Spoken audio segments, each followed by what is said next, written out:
lang si Raven. Di ako katulad nila na nakikita ka lang kung anong gusto nilang makita. Mahal kita. Hindi totoo yung mga binabalita sa kanya. Hindi mo ba siya kilala? Hindi nga siya naging parte ng buhay mo. Tatay ko yon. Importante siya sa akin. Importante rin yung tatay ko sa akin. Gumaganti ka sa akin, di ba? Dude, kung alam ko lang, kung alam mo lang ano, I would have fought harder for her. Siya pa talaga magsasabi sa akin. Tingnan mo.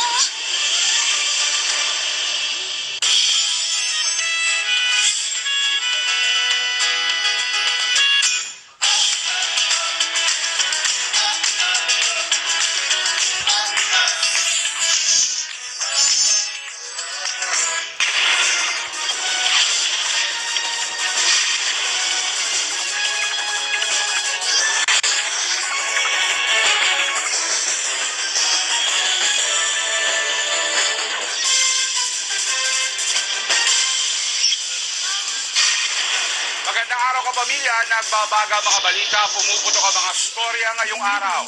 Live sa ABS-CBN News Channel, Kapamilya Channel, A to Z, Jeepney TV at All TV.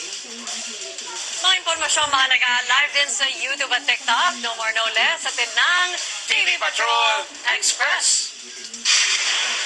Sa ulo ng ating mga balita, unahin po natin sa kwentong ito. Nagbugbugan ang dalawang grupo ng mga kabataan sa Solsona, Ilocos Norte noong Sabado. Ang sinasabing mitya ng gulo, selos.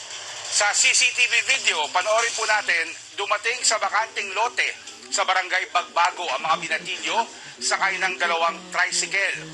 Pagbaba ng mga sakay ng isang tricycle, pinagsasapak ang mga kabataan